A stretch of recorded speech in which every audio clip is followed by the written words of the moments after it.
আসসালামাইকুম, আমি ইকবাল। আপনারা হয়তো মাঝে মাঝে দেখেন আমি বিভিন্ন ভিডিও নিয়ে আসি আপনাদের কাছে।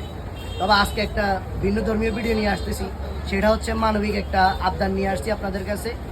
আমাদের ইকরাম আমাদের ফার্মেসির পাশে এই দোকানটাতে, এই বেলাল মামার দোকানে দেখাও, বেলাল মামার দোকানটা দেখাও। এই যে ইকরাম, এই ছেলেটা এই দোকানে দীর্ঘদিন কাজ করছে। তার পরবর্তীতে এই ছেলেটা কাচ্চি ডাইনে চাকরি নিয়েছে। কাচ্চি ডাইনে প্রায় 7-8 মাস কাজ করছে। এখন গত কয়েকদিন থেকে ইকরামের পায়ে ব্যথা। এই পায়ে ব্যথা বিভিন্ন ডাক্তার দেখানোর পরে, ইকরামের এক্স রে করানোর পরে ইকরামের এখানে একটা টিউমার ধরা পড়ে। আরেকটা কথা বলে রাখি, ইকরাম যখন এখানে ছিল তখন আমাদের খুব স্নেহের ছিল, আদরের ছিল। আমরা সবসময় ইকরামকে আদর করতাম। ওর বাবা এই পৃথিবীতে নেই, ওরে আমরা সবসময় ছোট ভাইয়ের মতো দেখি।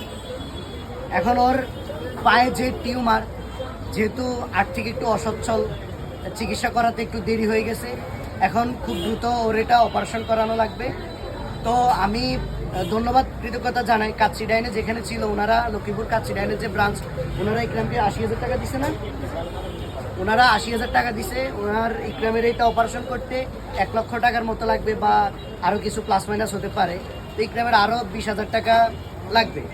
আজকে ইকরাম আমাদের সাথে দেখা করতে আসছে, কিছু বলতে আসছে, কিছু চাইতে আসছে। তা আমি চিন্তা করলাম কেননা ইকরামকে নিয়ে, ইকরামের জন্য কিছু করি, আপনাদের কাছে একটু চাই, আপনাদের কাছে একটু সাহায্য চাই ইকরামের জন্য। যে যা পারেন, 10 টাকা, 20 টাকা, 50 টাকা, 200 টাকা, যদি আপনারা বলেন ইকরামের সাথে সরাসরি দেখা করবেন, তাও দেখা করতে পারেন।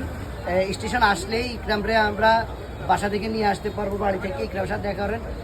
ইকরামের এ পায়ের ঠিক এই জায়গায় টিউমারটা, এটা অতি দ্রুত অপারেশন করানো লাগবে। আপনারা একটু ইকরামের পাশে দাঁড়ান। আপনারা যে যা পারেন নিজের সামর্থ্য অনুযায়ী, কোনো নির্দ্বিধায় আপনারা একটু ইকরামের পাশে দাঁড়ান। আমি একটু আপনাদেরকে ইকরামের কাগজপত্রগুলো দেখাচ্ছি।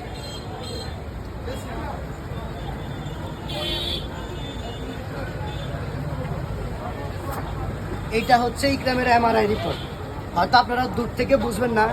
এই যে ওর পায়ের এখানে এই টিউমারটা।